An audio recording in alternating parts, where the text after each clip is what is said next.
development-oriented objectives. As we'll start off with Anabel Gonzalez, who will be essentially talking on this point of to what extent existing international trade and investment frameworks are effective in achieving these broader sustainable development-oriented objectives. Is there something wrong? Is there a problem that we actually do need to fix in terms of attracting better investments? We'll then be shifting to Karl, who will be focusing on, okay, if there is a need for attracting better investments, what do they look like? How do you identify? We'll then be getting more of an on-the-ground perspective of how do you close the competitiveness-related gap and how are international frameworks used for that? We'll then be switching over to a private sector perspective on, okay, what do they need from governments and from international frameworks in order to take these more long-term investments? And then we'll be switching over to Alejandro, who will give us ideas based on these initial discussions on what the WTO should do in the area of investment. And then Cristian will talk about, well, we'll close it off with giving more of a broader viewpoint of what is actually happening outside the WTO in terms of reform. So just a quick note on the objectives. What I'm really hoping you will take away from this session are two key points. The first is how conducive are the existing international trade and investment frameworks in not only attracting investments, but more importantly, enabling countries to retain and benefit from the investments. A lot of critics are arguing that, they've already managed to attract, the frameworks that they've put in place, they've managed to attract record amounts of FDI flows, but it necessarily hasn't resulted in the broader development benefits that they were expecting. Over the last couple of decades, only really 7 developing countries have gone through this low-cost labor input mode of industrialization. Many of the countries have found that despite attracting record FDI flows, they remain stuck at the, having integrated into global value chains, they remain stuck at the entry levels of the GVCs, doing very low-ended value tasks and not benefiting from the knowledge spillovers that they had expected, and in order to essentially service and upgrade along additional value chains. So they're essentially arguing there is something wrong with the way frameworks are set up because it's not necessarily resulting in these broader benefits for which their purpose is. So before I keep going on, let me switch over to Anabel, who is, as many of, I'm sure all of you know, she's the Senior Director of the Global Trade and Competitiveness practice. Sorry, I don't know how to say that word properly, obviously, at the World Bank. Thank you, Rashmi, and thank you for having me. I'd like to start by saying that on balance, foreign direct investment benefits developing countries. It brings in technical knowledge, it enhances the workforce skills, it helps increase productivity, it helps generate business for local firms, and it can help create better paying jobs. Now, this is not minor. This is not minor because foreign direct investment is the most important external source of finance for many developing countries, surpassing official development assistance, remittances, and portfolio flows. And actually, in 2016, more than 40% of global FDI flows were directed to developing countries, and about 20% of flows came from developing countries, which also adds another interesting perspective. So the question to me is when and under what circumstances are these benefits of FDI most likely to occur?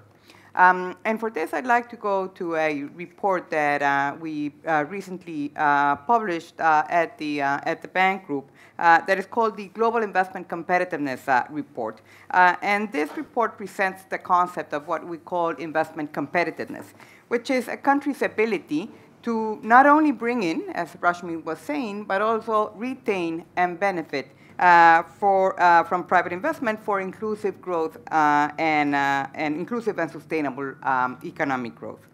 So the report also includes a survey of 750 investors in developing countries, and it basically finds the following. First, that de-risking business environment to reduce uncertainty and unpredictability is key. Investors consider, of course, various factors when investing, depending on the type of investment. But according to this survey, the two most important factors were political stability and security, and the second one, business-friendly regulatory environment. 86% of investors find that the business environment is very important or critically important. So regulatory predictability and efficiency lower risk and are viewed as critical elements of the business environment. Now, any effort that countries can make to lower investor risk, be it real or perceived, through increasing the quality and effectiveness of laws and predictability and efficiency of their implementation is going to be key to be able to attract, to retain, and to benefit from FDI.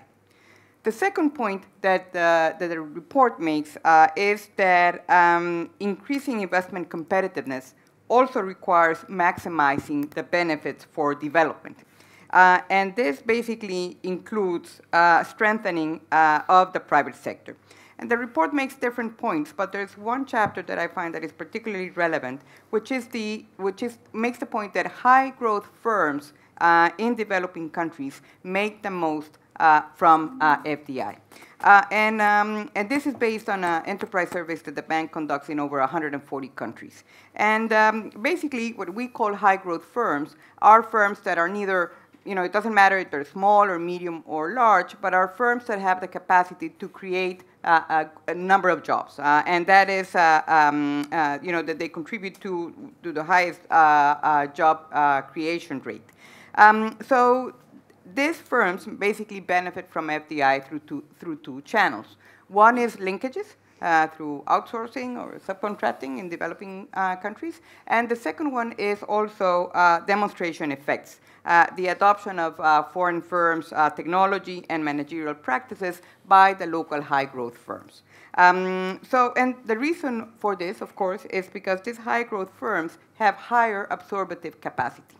So if governments want to think about how to maximize the benefits from FDI, they can certainly look at targeting high-growth firms, connecting high-growth firms with foreign direct investors through linkages programs and other business development programs. And I'd like to conclude here with a couple of numbers that I thought were quite interesting from the report, which is that a 1 percentage point increase in the share of inputs purchased by a foreign firm from a local company is associated with a 58% increase in sales of a typical high-growth local company over 2 years. That is, for high-growth firms connecting with FDI, this is extremely relevant for them to continue to grow and increase their sales. The second point, which is related to this, is that a 1 percentage point increase in the share of total economic output attributable to foreign firms is associated with a 12% increase in sales of a typical high-growth firms over 2 years.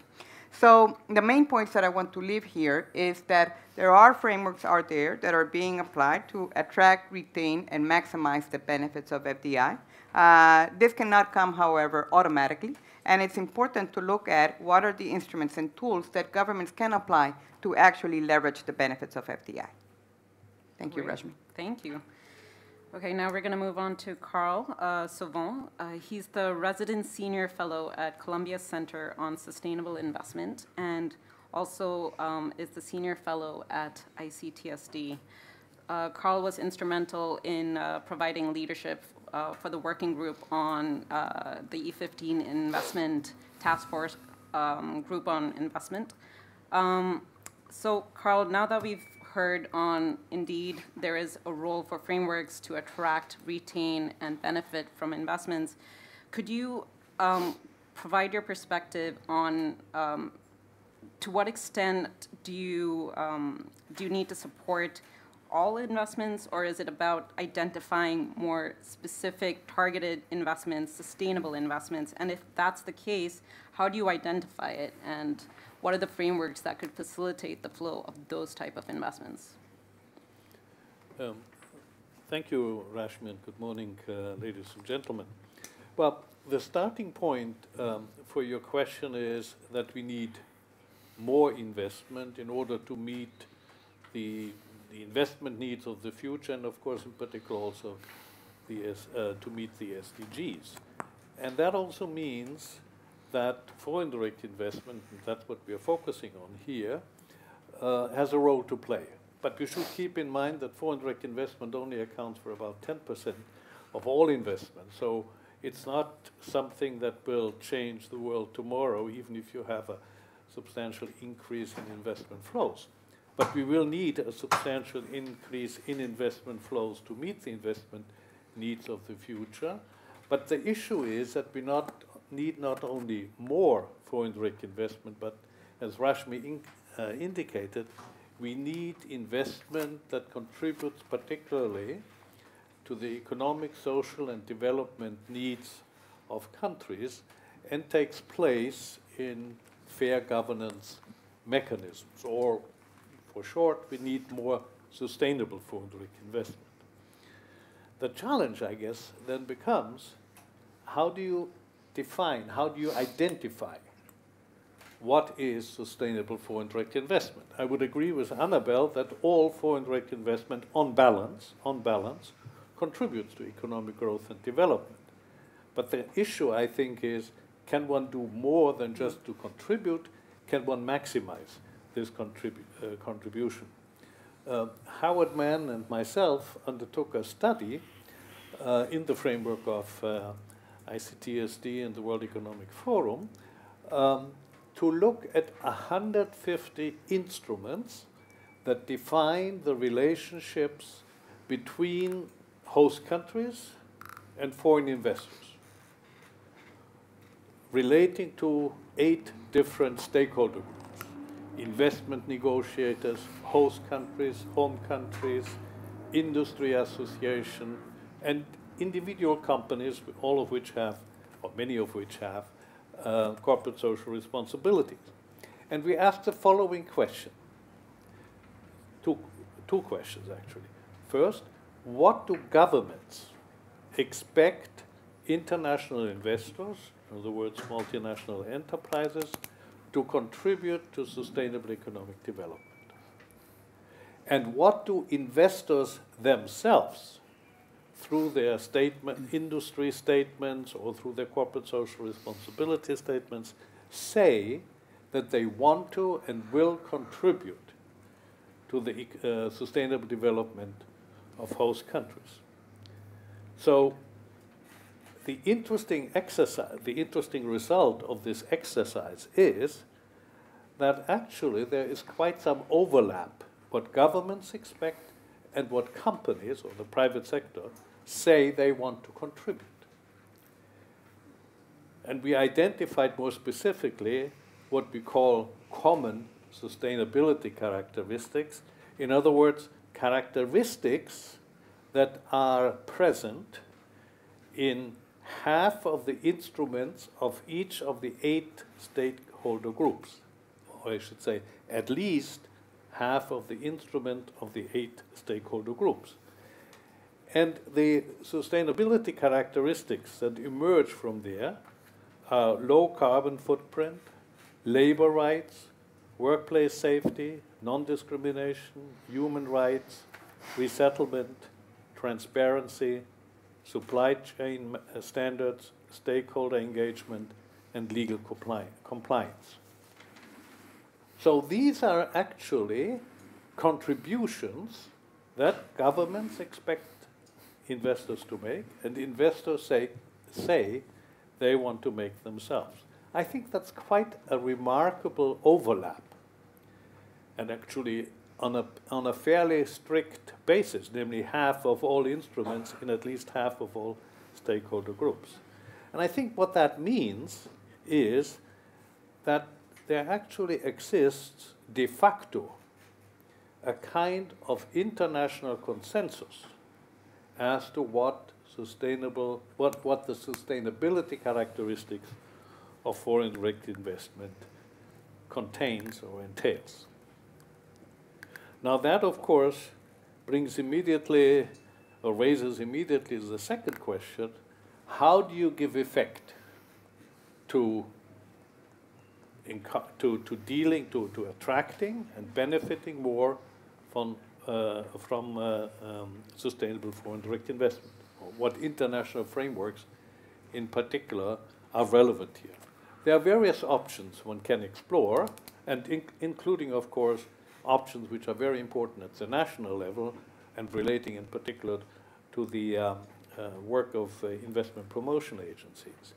But I only want to refer to one particular approach because it is being discussed a few blocks from here, namely the question of having a multilateral agreement on the facilitation of investment flows. It's an idea which Rashmi knows we developed in, Cristian was of course very much involved in that, in the task force on investment policy of the 15 process. It was picked up then by UNCTAD and G20 and was very intensively discussed during this year in the WTO. I think obviously now the question is, and maybe we'll have the answer in 2 days or 3, can we indeed launch a structured dialogue in the WTO on an investment facilitation agreement? And of course, and this is where our discussion I think comes in, can we influence, at least to a certain extent, that the issue becomes not only facilitating more foreign direct investment, but facilitating the flow of more sustainable foreign direct investment, or at a minimum, that whatever is being discussed does not foreclose the option that individual countries that wish to focus on attracting sustainable foreign direct investment can do so. In other words, have the policy space to focus particularly on attracting the type of investment that they think is particularly important to advance the growth and sustainable development. Thank you. Thanks, Karl. Next, we're going to ask Alejandro Ramos, who is the senior... I need to... Didn't you? Oh. Sorry. Who is the Senior Integration Specialist at the Integration and Trade Sector Division with Intel at the Inter-American Development Bank. He's going to focus on the role of international frameworks to address domestic competitiveness-related issues that prevent some countries from attracting, retaining, and benefiting from the investment inflows. Thank you, Rashmi. Good morning. Thank you for inviting us to the Inter-American Development Bank and the INTAL, the Institute for the Integration of Latin America and the Caribbean. I have a presentation with some slides here. My presentation deals with the case of a competitiveness gap and regional integration. Last March, INTAL published a book, Los Futuros del Mercosur. I should be seeing this in the screen, but it seems it's not here. No, you need to press. No, it's not. Okay. Here you have the book, and we have a chapter in that book on the agriculture integration in Mercosur. So the book in general is focused on ways to relaunch this trade agreement. Well, it's well known that the Mercosur members, all Mercosur members, are big players in the world agricultural trade. It's also known that these countries confront important barriers to agricultural market access, especially in developed countries. And it's also assumed by many people, mainly in Mercosur, that these countries are somewhere close to the front edge of agricultural innovation, broadly defined. However, there are some reasons to reconsider this latter opinion. I'll choose an indicator of the U.S. Department of Agriculture, which breaks down the rate of growth of agricultural output, which are the green bars in the chart, into the increase contributed by the inputs, the black bars, and the increase contributed by the total factor productivity, the blue bars.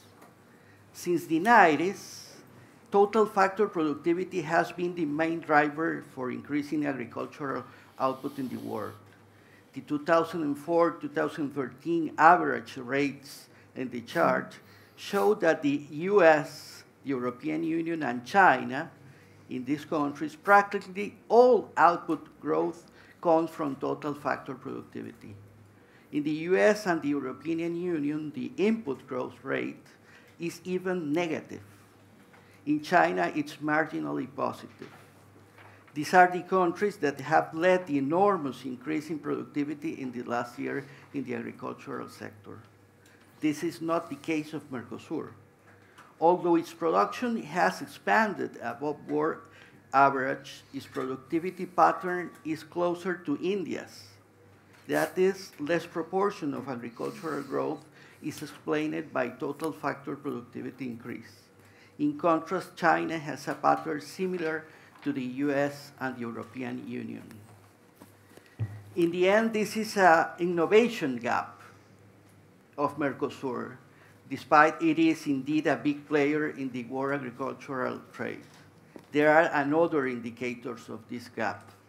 Mercosur has been losing market share in agricultural markets. It has a highly concentrated export basket. And third, for example, its sanitary systems have had a weak performance.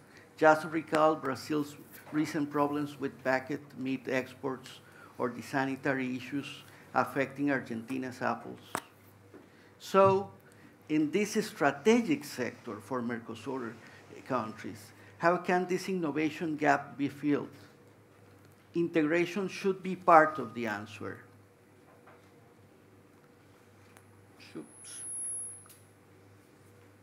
Well, specifically regarding the purposes and the building process of this integration process.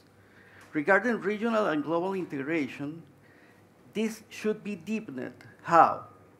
Well, actually, an agricultural single market should be really achieved in Mercosur. Secondly, an agricultural common policy should be implemented, focusing on innovation, research and development, productive development, support of small and medium enterprises. Mercosur is the only big player in food markets that has no common agricultural policy. And third, of course, export and foreign direct investment should be promoted, focusing on product development and foreign market access. And regarding the second aspect of this problem, the building process of the integration, there are 2 points we have to take in mind. It should be a top-level political decision. The agriculture is a strategic sector for the Mercosur countries. And secondly, it should be a public and private sector shared strategy. In this sense, it cannot be the exclusively government-focused approach practiced so far by Mercosur. Thank you. Thank you, Alejandro. Next, we're going to listen from Sahra English, who's the Vice President of the Global, sorry, I'm glad it works, Global Public Policy with MasterCard. As the private sector representative, I hope you don't mind, but I'd really like to better understand the details as to what, in your opinion, are the reasons why a lot of private sector companies are unable to take these more long-term investments and are unable to essentially link up with more domestic suppliers or affiliates and are unwilling to train those kind of companies to essentially move up the value chain. Is there any, have you had cases where you found that certain kinds of agreements or frameworks are more influential, like play a role in influencing a company's decision in essentially saying, okay, you know what, clearly there is a business climate framework here that warrants a company to undertake more long-term investments. So could you essentially link that role to international frameworks? So I'll break down your question into 3 parts. First, I'll talk a little bit about MasterCard and how we invest in international markets. And then I'll talk about the problems and the issues we encounter, and then finally our policy recommendations. So a little bit about MasterCard. Most of you think of us as a credit card company, but we're really a technology company. We enable electronic payments to happen around the world seamlessly, securely, and efficiently. We're in over 200 countries around the world today. And we basically facilitate transactions between banking institutions.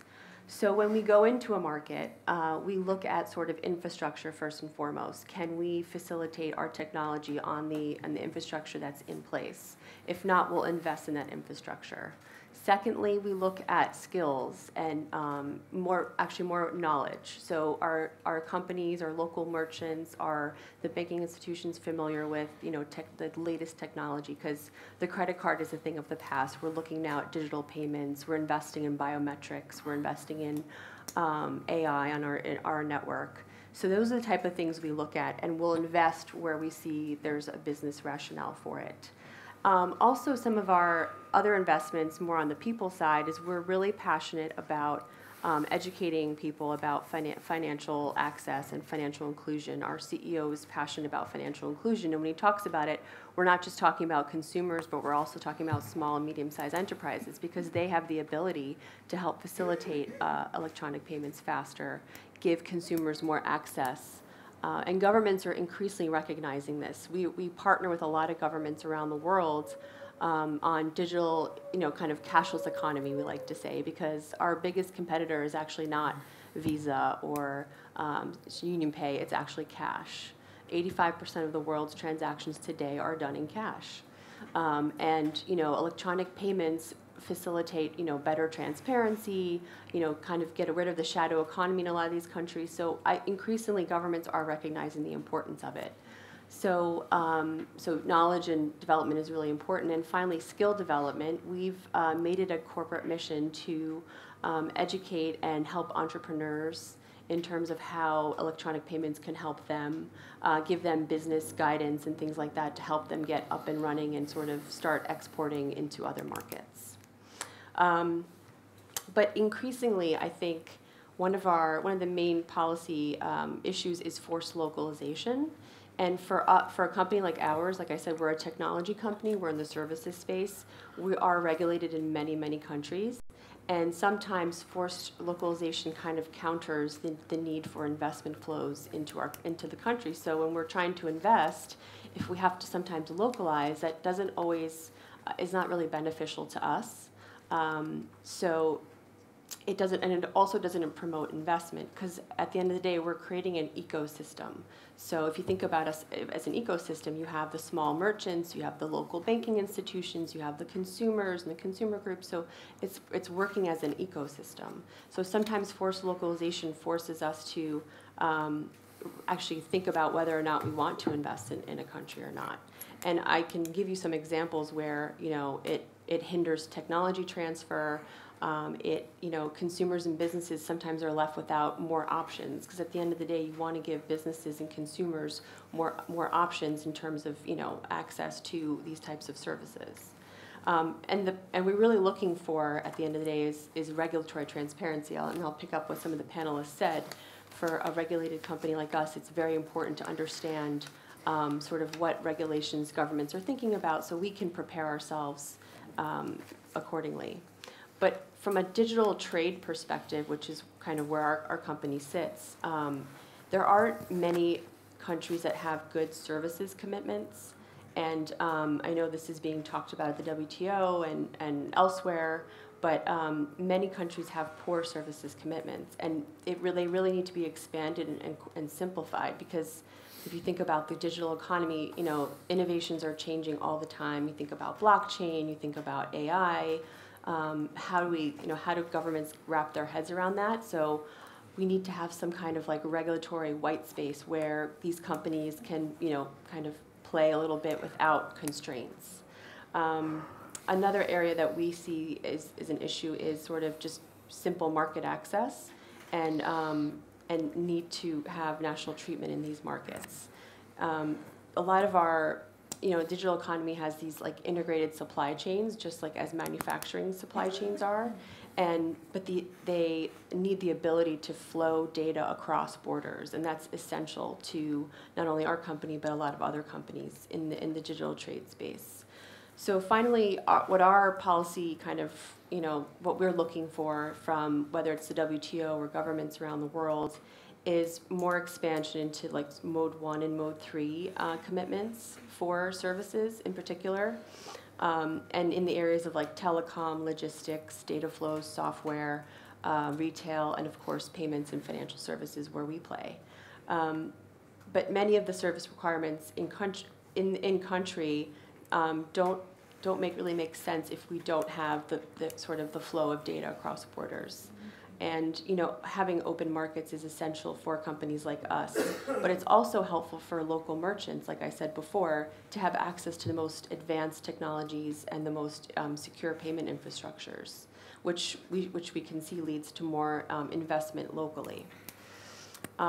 Finally, in regards to investment, service standards are also very important. So if we think about keeping technology standards neutral and open and interoperable, oftentimes you'll find that countries have different local technology standards, and that creates another investment hurdle for us because most multinationals operate with global interoperable standards. So if we have to kind of reconfigure our systems to talk to local banking standards, that's an investment impediment for us. And then two other just important areas that we look for are a strong investor-state dispute settlement because it gives confidence to investors, but it also plays into the long-term investment decision-making, as well as IP protection, and very much so in the digital trade space. IP protection is important for technology transfer and innovation. Thank you. Thank you. Alejandro Jara will be speaking next. He was the former Director General at the WTO. He also was the ambassador. Sorry? Deputy Director. Deputy. Oh my gosh. Sorry. That was fine. Ambassador and permanent representative of Chile to the WTO. So I suppose there's no one really in a better place to talk on this issue of if you could provide a bit of an overview of how investment-related issues were treated at the WTO, and given the changes in the global economy and the highlights, some of the points that the speakers have raised, could you provide your perspective on whether the WTO needs to play a bigger role on investment-related matters, and in what way, if yes? Thank you very much, Rashmi. Good morning to you all. To my mind, I think one can state that as a fact, for most business, trade and investment are just different ways of doing business. Okay, and whether one or the other takes place should be the choice of the business, and that should reflect as much as possible. And public policies notwithstanding, the decision should reflect a optimal allocation of resources within an economy.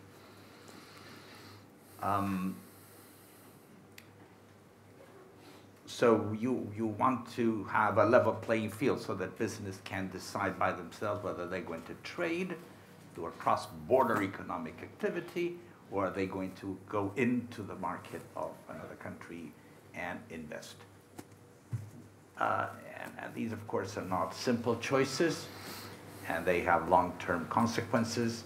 So from a public policy point of view, you want to have good rules that level the playing field in order to ensure that the markets are working and sending the right signals. When you don't have this level playing field, then you have distortions. And sometimes they lead to suboptimal results. For example, the fact that in many economies, foreign investment is restricted in the field of air transportation, probably helps to explain why there's so many arrangements between airlines sharing codes, sharing cargo, sharing passengers, et cetera, which, if you look at it from the point of view of competition policy, maybe it's suboptimal. So there you have a clear link between the lack of a level playing field, the distortion that takes place, and the detriment to the consumer at the end of the day. So, what is the role for the WTO here? I think that in today's world, it makes little sense to have trade agreements, such as WTO bilateral, plurilateral trade agreements, without having investment inside, and without being part of a coherent whole. And as we know, we have many bilateral agreements. Most of them deal with investor state, which I'm not concerned about now. I'm talking more about ensuring market access conditions for foreign investment. And in the WTO, we already have something by way of the General Agreement of Trade and Services, Note 3, where the most valuable commitments are made, by the way, have been made. And hopefully there will be someday some negotiating process where that can be improved. But here again, we lack a level playing field because this only covers investment in services and not in other economic activity. And sometimes distinguishing, by the way, what producing services are good can be something elusive. So what we have today, I think from the point of view of international governance, is a big mess. Karl Sauvant has documented this extensively, Untitled as well. It is something which I don't think improves international cooperation. I don't think it improves the environment for business to make the right decisions, etc. And that has to be improved, and it has to start somewhere. Maybe something like the investment facilitation agreement will help. But from my point of view, things have to be done somehow, and they have to be done sooner rather than later.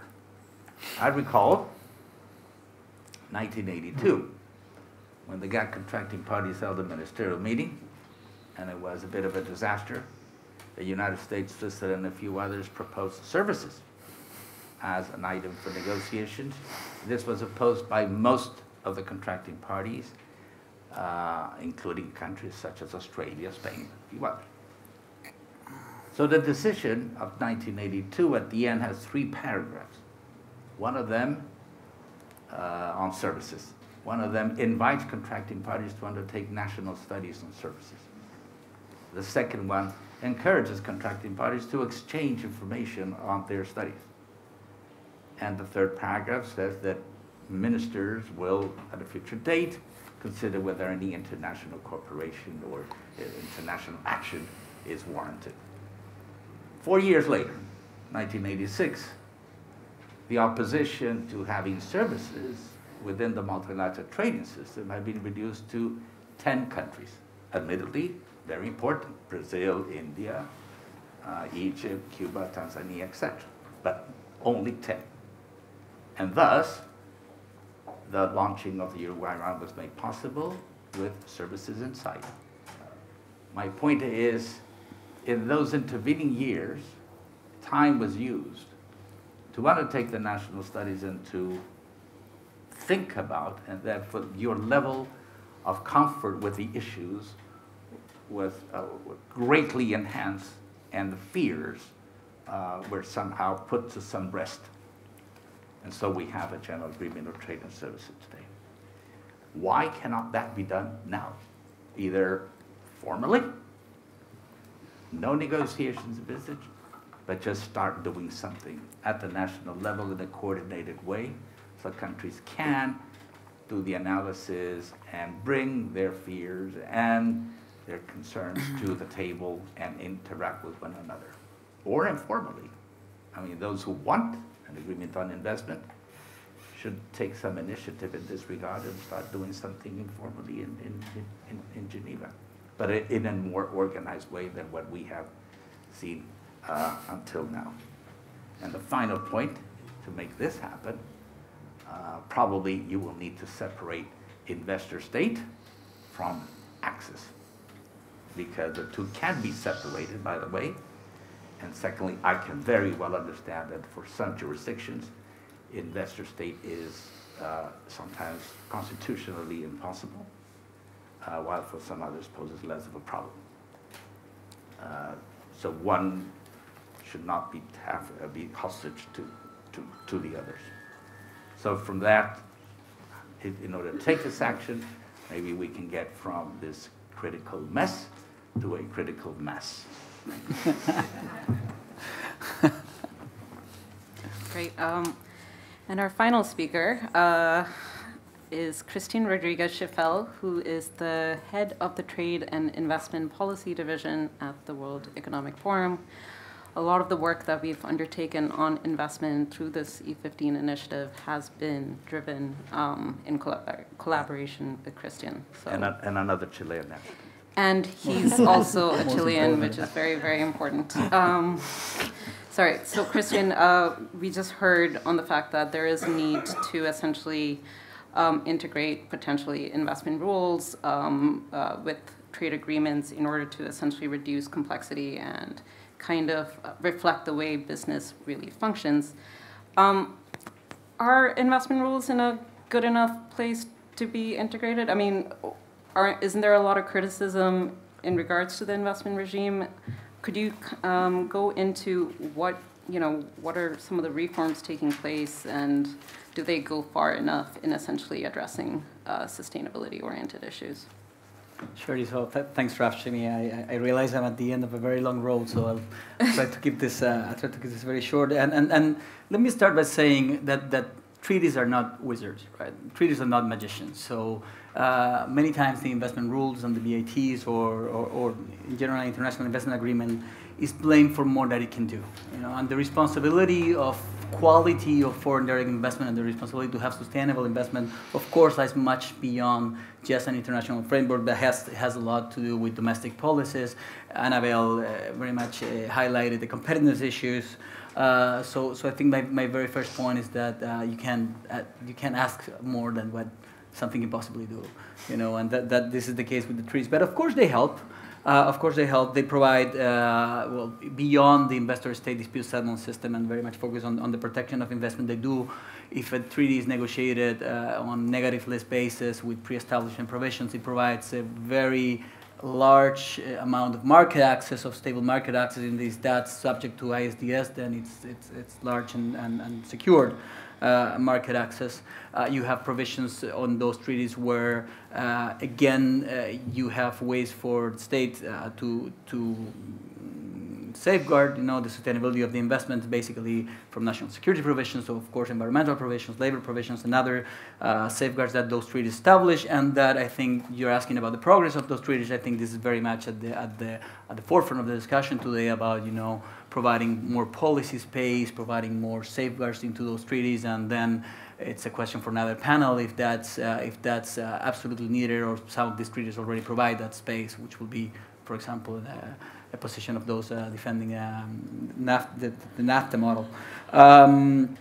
It's the BATs reduce risks, and I think that's also captured again by competitiveness, by the ranks, and if all these investment agreements that you mentioned are negotiated within a free trade agreement, even the better, right? I mean, Alejandro was talking about services, so you integrate within a broader trade-off not only the investment rules to protect your investments, but also mode 3, you capture it into an investment agreement which will protect your investment in services on a negative list basis, so will provide you with market access, so on and so forth.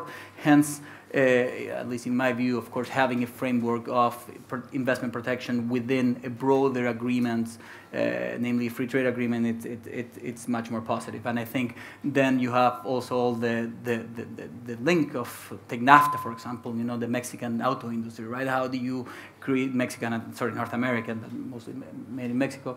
You get the value chain, and you get, a product or a car that crosses the border. I don't know if we've all seen this slide hundreds of times or thousands of times between Canada and Mexico, Mexico and the U.S. So, on your question, I think, how much do these treaties today cover the sustainability factor and the quality of the I factor? Again, they're not wizards, right? More can be done, sure, absolutely. We have very innovative models from Brazil, from South Africa, from others. We have a little bit of a backlash against, ISDS provisions, even from the people that invented it. And you take TTIP, and you take just, the CPTPP now, that's Comprehensive and Progressive Trans-Pacific Partnership, and you have side letters between New Zealand and Australia, saying that the ISDS provisions are not going to be applicable, and then, a number of worries from these countries, which were much more the Australia story on TPP also trying to not have ISDS. So again, I'm worried that the discussion on the update of these treaties, it's very much on the process today, and the European Union model with CETA and Vietnam and others, talking about the investment court, which sure, guarantees probably more safeguards of the fairness of the system, but it's not really doing much for, bringing sustainable investment into one country, right? And if you go at the UNCITRAL discussions today, again, reform of ISDS, process. But how much are we focusing on this, on the question that you're mentioning in the panel? Even the WTO proposals. If you start to dissect the investment facilitation proposals today, it's mostly transparency. Works. But is it at the center? And the question is, can it be, right? What can you do? And then it goes to, and with this IANTA, goes to your definition of investment facilitation, basically. And I think, and with yourself and Karl and others, that we've been doing a number of events in Geneva discussing about these issues. There's really two stories here. One of them is the investment facilitation agreement, and what we hope to achieve here, some guidelines in the WTO, creating a program and creating an understanding on investment facilitation to kind of drive it. The second is the guy that is actually working with the investment promotion agency, right? The guy that is in the country, working with the investors, helping this. Maybe if you are the largest company in the country, you're not going to need that much help, but that Chilean company which is seeking to invest in Argentina for the first time, if you have an investment promotion agency here that can support you, it may be do or die for your investment, and there's a lot that can do, and I think a public-private cooperation framework, from the private sector coming on together with the countries, I think that will be a lot more helpful. And I think in parallel with the discussion on the framework, we should be having a lot of discussion on action and what can actually be do, and I think people in this room and definitely within the square kilometer here could do a lot more than talk. Great. As promised, the emphasis of the session is really on collecting your comments, your viewpoints. You've heard a number of ideas here. I'd like to open up the session now for like 15-minute discussion segments. So anyone have any questions? Oh, great. You might have to, but no, there's a mic coming, don't worry. Oh, okay.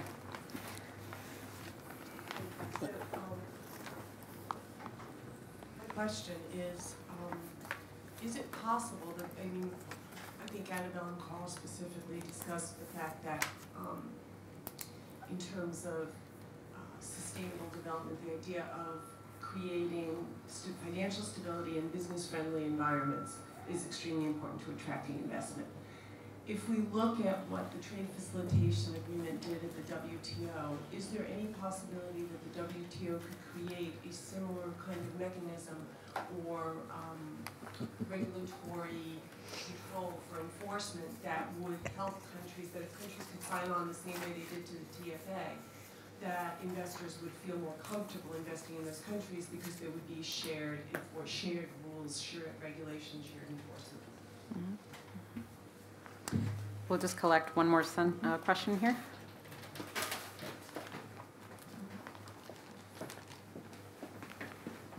Thank you. Sorry, and if you could introduce yourself quickly as well. Right. I'm Jonathan Peel. I'm a member of the European Economic and Social Committee, which is an official EU advisory body. And we have just done an opinion on the importance of trade and investment in meeting the SDGs. And of course, SDG 17 specifically refers to the role both of private business and civil society. And my first comment or question is this. Investment was one of the Singapore issues, but it was dropped at Cancun in 2003, and apparently there's very little wish to bring it back into the WTO, and I'm interested to know what the comments are about that. But what I really want to talk about is ISDS and the European moves towards a multilateral investment court. If we look at what's happening in the EU at the moment, and CETA was mentioned, if a trade agreement was put in front of the European Parliament that included some form of current ISDS, I think it would be voted down. I don't think there's any doubt about that.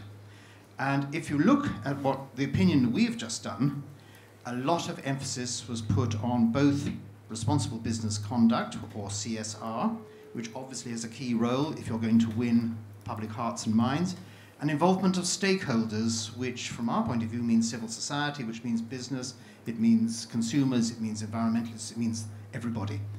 So the question there is, if there are concerns about tax, if there are concerns that companies are just there for what they can get out of it, that is not sustainable. So there are these issues around, and really I think it does boil down to both responsible business conduct and investor protection. And that is probably where we need to move forward on if we're going to get this back onto WTO lines. Thank you. Any other questions before we go back to the panel? No? Okay. Great. Should we just go down the line? Is that okay? Or whoever wants to actually speak up on it? Oh, Okay, great. I'll just want to refer to the first question to say that when you sit at the World Bank, you go to many countries, and in all countries, most countries, you find that all of them want to bring in more investment. And they ask, why can't I bring in more investment? And I think part of the answer is the business environment. Countries need to de-risk the business environment to reduce uncertainty and unpredictability. So everything that can be done to lower the risk is beneficial to them. An investment facilitation agreement could actually serve that purpose. And I would add that, moreover, it can also help focus government efforts in this regard. And this is something that we have seen in the experience of supporting countries on implementation of the Trade Facilitation Agreement. It goes beyond what is actually in the agreement. It's actually countries making great efforts to actually try to simplify, better coordinate border management agencies, improve customs procedures, etc. So I think from the perspective of reducing risk, but also strengthening government's focus on reform in this area, an agreement could serve this, on investment facilitation could be very useful. Yeah. Karl, you've done On the question of business environment, I agree entirely with Anabel. On the question of ISDS, I don't see any chance whatsoever to deal with ISDS or broader issues of protection in the WTO in the near future. Even the question of having trade facilitation there is, as you know, controversial, and it would actually be interesting to pursue the approach, Alejandro, that you suggested, to go back to the start of the services discussion. But I think there's a big difference. At the time, 82, when we talked about services and international trade and investment, people barely knew how to define services until the economists came up with a definition that services are things which you can drop on your foot. Here, in the investment area, we are, I think, a bit further. We know what investment is, we know what it does, we know that all countries are trying to attract it. I think the tricky thing will be, and that brings me back to my own presentation, The tricky thing will be not just to focus on facilitating investment, but to keep in mind the benefits of investment. For countries, investment for direct investment is just a tool to advance growth and development. They're not attracting it just for the love of it. And I think this is very important, because as long as we focus on facilitating investment as it is defined now, although the Brazilian proposal goes further, but as it is defined now, it could easily be interpreted, and it would be interpreted by some, as simply making the world safe for multinationals. And not everybody would say that is the main objective as far as least as the SDGs are concerned. So I think the question of sustainable development and responsible business conduct in this context remains very much to be kept in mind. Whether we can do it realistically in order to get the discussion started in the WTO is another matter. But we have to keep it in mind and push for it. Does anyone else, Cristian? I'm sure you have an opinion on this. Or Alejandro? Sure. Go ahead, Alejandro. Me? Oh. Yeah. So I'll just make a comment on the investment facilitation. I think it would be important to kind of create a baseline for transparency on investment facilitation, where countries can kind of take that as their baseline and kind of work toward even more regulatory coherence, especially for companies. But I think it's really important to that to happen at the WTO.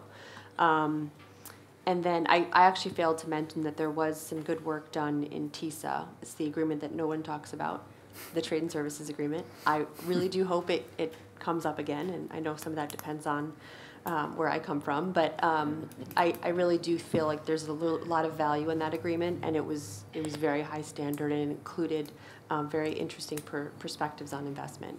On the investment court idea, I think you are well aware of our country's position on ISDS, which I will say the U.S. business community is not supportive of. I don't know if the idea of a multilateral investment court would be the best option. I don't see that happening for multinationals. So that's where I would put that. But ISDS is important. How it gets finally agreed upon in NAFTA and other agreements, I feel like it's an important mechanism that should stay, but it could be amended. Well, thank you. And I thank the gentleman for reminding what happened in 2003 when investment was dropped by my former boss, Pascal Lamy, when he was Trade Commissioner of the EU. But I think that should teach us something. I come from a country, I was acting on behalf of a country, Chile at the time, and was one of the proponents of having a negotiation for an agreement on investment at the time. But I was of the view then, and now, that the proponents, for the most part, big guys, dealt with this in a way which was a little bit too arrogant, in my view. They were telling other countries, for example, many developing countries, we want to propose something on investment because it's good for you. It's not because it's of interest to me, meaning I don't have to pay for it. There will be no trade-off in the negotiation, okay? I think no one likes to be told what's good for you. You can decide on by yourself. And if it is a negotiation, I think there are trade-offs that are made. So the fact that a political process was set up, and in a way in which it was a bit too arrogant, in a way which did not leave much space to listen, to have an exchange of views of what the problems and fears and so on and so forth, and what the impacts could be of having an international arrangement on investment, I think led to this failure. So maybe the political process has to be modified in such a way to bring comfort to many, to most, to all the willing participants of a negotiation of investment, which I think will happen sometime in the future. On the issue of ISDS, I hear the points that have been made. I think ISDS exists at the end of the day because there's a gap of trust, of lack of trust in the domestic judicial systems, etc. So maybe for some, that is no longer necessary to be there for some jurisdictions. But maybe for others, they feel that it may be necessary, may be good, and maybe even help themselves to build up that trust, etc., through an international arrangement that can, in a way, replace the domestic jurisdiction. So, looked at it from that point of view, why could there not be a proper plurilateral agreement of those who are willing to do it, who have signed hundreds of bilateral investment treaties, to have just one, with one dispute settlement system, like a court, like what the model of the European Union with Canada, and so on, and to have that, and those who want to replace their hundreds of agreements with just this one, with a good secretariat to administer, probably the WTO secretary could be the one to do it, could be the right way to go, but without forcing this on those who feel that there's a problem, either political or legal, that will prevent them from being part of an arrangement. Thank you. Sorry, Yeah, Cristian, sure. actually, just I was hoping that going back to Karl's point on a lot of the investment facilitations that are currently being discussed at the WTO, it's essentially just talking about improving transparency and procedures, facilitating, in order to help investments to come in, right? It's not really improving information on once the investment comes in, how do you actually link up and facilitate and build stronger linkages and retain it within the domestic economy. Now, you've done a lot of work with APEC, where they've launched their action plan on investment facilitation. Is there anything there that kind of goes into the type of provisions or administrative streamlining that essentially enhances a country's ability to not just attract investments, but to retain it and benefit from it? Yeah, I think it's a good point. The IFAP, I think it's a 2008 exercise, so it's coming to its 10th year, but honestly, it's not that much different in the sense that it's going, but it's a transparency and reporting and an exercise up to my knowledge. I don't think it goes out of the framework that we will eventually be discussing there. Of course, it's easier if you have. And I think that's probably learning that you have an actual secretariat and you have an organization within which it works, right? So that makes the APEC exercise viable. But even so, I would say it's not where it should be 10 years after. Anabel, you have but I think you yourself, Cristian, made a very important point before, which is that maximizing the benefits of investment is also, and predominantly, I would argue, an issue for national policies that governments need to put in place to maximize those benefits. I don't think it's that much an issue of an international framework because maximizing investment means strengthening the absorptive capacity of domestic firms, strengthening the education and skill set, improving managerial capabilities, and all of these are issues that are mostly of a domestic nature. So in that sense, I think it's also relevant to think that, a framework in this area, and normally international frameworks, you should not overload them with things that are meant more to be for domestic policies. They should be complementary for sure.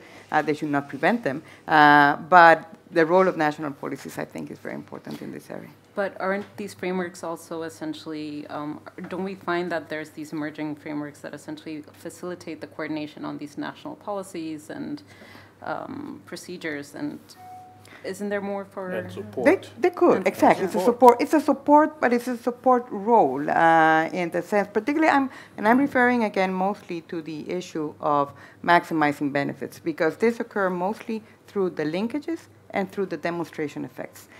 So these are mostly activities that can and should be undertaken by governments. Frameworks could contribute to enhance coordination, can support these initiatives, but governments need to make maximizing benefits of investment like a main feature of their investment strategy to actually be able to do it. I don't think it will, an international framework can help in many other ways, but it is national policies that are very, very relevant in this area. Sorry, yep. Just to further elaborate on this point, and going back to Mercosur, which was my example, it's true. In the case of Mercosur, you have cross-border flows of investment. For example, the soya beans agriculture in Paraguay was developed by Brazilian capital. So you have that. Of course, facilitating framework within Mercosur facilitates that investment, but the problem is the word sustainable. And in the case of my presentation, sustainable was associated with the idea that you have to increase productivity and to damage less the environment, for example, using less inputs in agricultural production. This is not guaranteed by any investment facilitation framework. What you need is also a complementary regional policy in terms of innovation goals, for example. And you need more coordination between private sectors in the case of agriculture business in Mercosur. If you don't have these pieces together, the investment, can go on, and you don't have a sustainable investment in the sense of, for example, less environmental damage investment. For me, it's a point that you need a more, in some sense, a more integrated framework to think about these problems. Christoph? Yes, maybe just Can you hear me? Yes. Yes. So maybe a question which is related to that. It's at the end of the day, if we're talking about some sort of a multilateral framework or international framework to promote sustainable investment, one would have to make the case, why is it that international cooperation is needed? I think Anabel is right in many ways that, at the end of the day, if you want to attract more and better investment, it's largely a domestic agenda. So what would be actually the rationale for having international cooperation? What I can think of immediately is this notion of avoiding a race to the bottom. In other words, avoiding a situation where countries are actually competing among themselves to attract investment, and in doing that, maybe reducing some of their labor or environmental or whatever type of legislations, or providing incentives. And which could lead to some kind of a race to the bottom. So that's where I would see the rationale for an international framework. But maybe I'm missing something. So if some in the panel could try to articulate what would actually be this rationale for international cooperation in this area, that would be very useful. Maybe I'd like to say one word, which is, I think lowering risk is something that is of interest to the global economy as a whole. And from that perspective, if you can have an agreement that can help lower risk, I would argue that that could be a part of the rationale for it. Now, this is also, depending on how you structure the agreement, if I'm thinking more about an investment facilitation agreement at this stage, you could also use that, as is being used in the case of the trade facilitation agreement, as a way of strengthening domestic capacities to do that. So from that, that could also be like a second rationale if you wish. Yes, Karl. I agree on the question of domestic capacity. As a matter of fact, I would see in my conception at least, of a trade facilitation agreement, one very important component would be precisely to give support to investment promotion agencies to be effective. And to be effective in the direction, of course, sustainable, to attracting sustainable foreign direct investment. I mean, you know, the world market for foreign direct investment is extremely competitive. It's not only that every country has an investment promotion agency, but you have provinces and cities having their investment promotion agencies. There are probably 8,000 to 10,000 institutions out there that seek to attract foreign direct investment. And many in developing countries are extremely weak in terms of attracting, retaining, follow-up, not to speak about potential role in dispute settlement, i.e. settling disputes before they reach the international level. So I would see that as one important aspect of an agreement. But of course you could also argue, you know, use some of the traditional arguments that once you have an international framework, you not only have perhaps a benchmark, but you also have an argument for domestic reformers to say we might have to do something because, you know, there are these damn WTO people who want us to do this. So that I could see as an additional aspect of benefit. And in some ways, you know, but I stand to be corrected, Alejandro, you know these things inside out. The trade facilitation agreement, after all, deals with an issue that could be done largely at the national level. It has been negotiated because there are some international aspects to it, and strengthening domestic capacity is one of them. Yeah, I take the point of Christoph on the race to the bottom, but I think there are some aspects here which must be raised. One, international cooperation, I think, is necessary, first of all, to guarantee access to the markets and to prevent discrimination. If you are a Chinese foreign investor nowadays, okay, and ask them what is their experience, they will tell you, as I have heard them, how difficult it becomes to be a foreign investor in some jurisdictions around the world where they are discriminated just because they're Chinese, even if they're only private Chinese. But coming to the point of the race to the bottom, first of all, I smile because it brings to mind the race, for example, within the United States, by the different states, to have Amazon establish themselves, or to have Boeing, Airbus, or automobile plants, et cetera, et cetera. So maybe that race to the bottom should be looked at it, first of all, nationally in some jurisdictions, particularly those with a federal structure. But that's an important point as well, because if you're going to have an international arrangement on investment, perhaps two things are needed. And I'm not aware, and maybe Karl can illustrate this better, whether these have been thought out. But what I have seen in bilateral agreements, not very much. One is subsidization, because they inevitably distort the markets and the allocation of resources. So you might want to have transparency and perhaps some disciplines on your subsidization to investment. At least trying to prevent that from becoming a race to the bottom and to bring distortions which will modify the level playing field you're trying to achieve. And the other very important point, I believe, is to have some sort of a cooperation, coordination, and some minimum standards of competition policy, without which perhaps you are going to find it difficult to achieve, again, a level playing field, and maybe ensure that the markets are contestable and are working properly. Without that, what I want to say is that it does not suffice in today's world to have only domestic competition policy. I think you can do a big improvement, and I think one should go hand in hand with the other. I mean, the investment part and the competition policy agreement. Thank you. Thank you.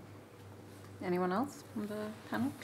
Let me just make one additional point, which is that in today's world, increasingly more countries, I mean, certainly in the case of China, but it's true for other developing countries as well, they're not only recipients of FDI, but they are also investing in other countries. So the rationale to have everyone bring in more certainty, more predictability on their application of the investment regime, goes in many ways. Okay.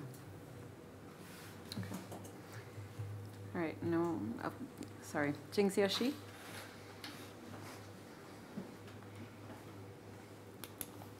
So this is not going to be a second panel, just so you guys are.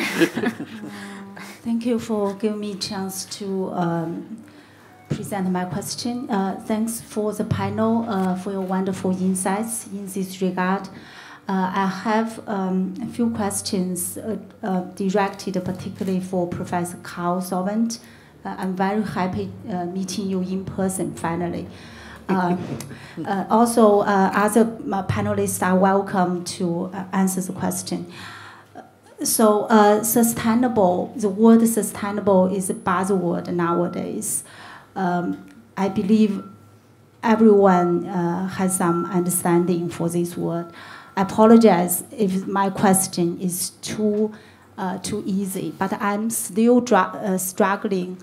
What are the key elements or core elements to distinguish an investment, whether it's sustainable or not? Is there any standardized elements for an investment in whichever countries, despite its developed country or developing country?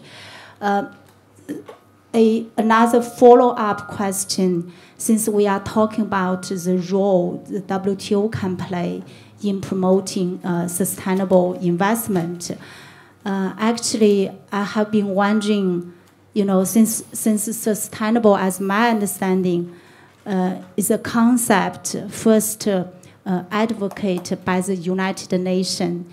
WTO is an organ outside the United Nations, so I'm wondering if WTO is in a real position to promote sustainable investment.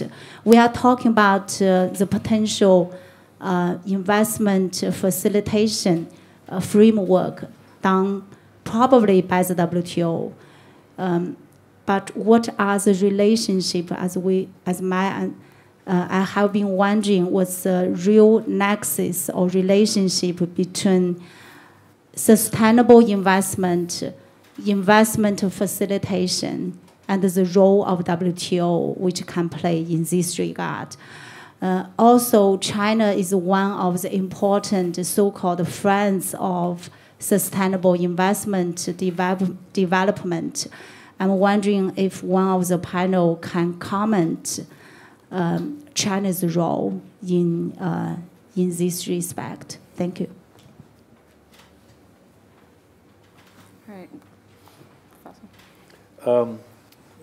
Thank you for bringing up these issues, extremely important.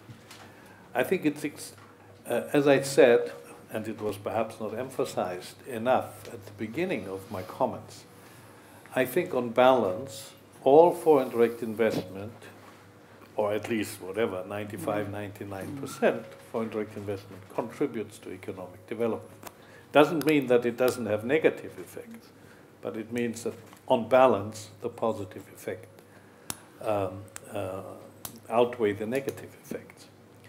Now, that doesn't mean that foreign direct investment could not contribute more than it does now. So the issue is not that there is bad foreign direct investment and good foreign direct investment, with the good being sustainable foreign direct investment. I think the issue is how can we maximize the contribution that foreign direct investment can make to development. And by the way, as far as I'm concerned, to all countries, not just developing countries. Just think about taxes. Some countries that are developed are interested in collecting taxes too, after all. So in that sense, the issue that Anabel brought up, namely to have linkages, because that improves, that contributes, and considerably so, and perhaps as a most important channel, that the tangible and intangible assets of foreign direct investment are actually spread to the host economy through, in particular, linkages and competition effects and demonstration effects and what have you. That is what we need to maximize. And therefore, as far as I'm concerned, you know, we have to see to what extent some of these benefits can actually be encouraged or at least not be prevented by an international agreement. And that includes, among other things, that if countries want to support the type of investment that they think contributes most to their sustainable development, if they want to support that through incentives or subsidies, they ought to be in the position to do so. So that, as far as I'm concerned, is what it is all about. It's not about good investment versus bad investment, but how to make investment contribute as much as possible to development. And let's keep in mind, that's where the paper which Howard Mann and I prepared is so interesting. Keep in mind that companies themselves say they want to do that. Mm-hmm. They want to develop linkages. They want to have infrastructure. They want to have skill development and are prepared to contribute to it. And they do. So it's a question, how can we capture all of this and put it into a framework that actually would make it, you know, an encouragement for all firms and countries to take this forward. And I think, if you look at it from that perspective, there should be absolutely no problem for the WTO to encourage that foreign direct investment not only increases, but also contributes more to the development of the contracting parties. So I don't see any particular problem in that. But perhaps I can ask, I can throw the ball back to Alejandro on that again, because some countries, and I would like to understand the position, why are some developing countries that are desperately seeking to attract foreign direct investment against an agreement that would facilitate the flow of investment to them?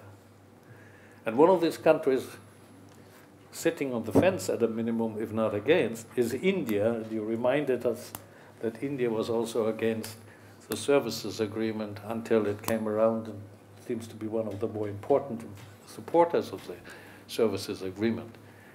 India has introduced last year, I believe, a proposal to have an agreement on the facilitation of services trade, mentioning explicitly Mode 3 as one of the areas of services trade, as one of the modes of services trade.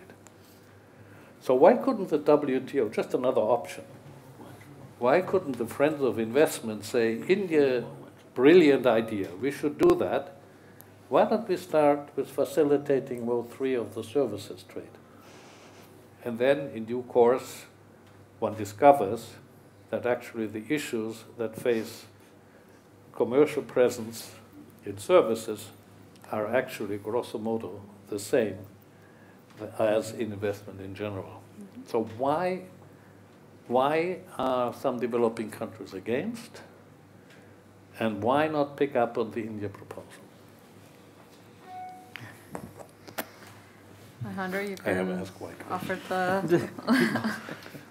I don't think that I'm prepared to answer that because I don't know very much, but I can point to in certain directions, right?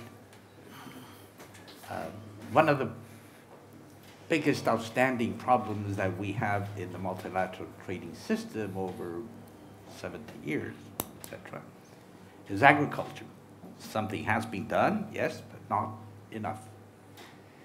So for many countries, it is vital to achieve, again, a level playing field whereby there are more disciplines on domestic support, trade distorting domestic support, and more liberalization.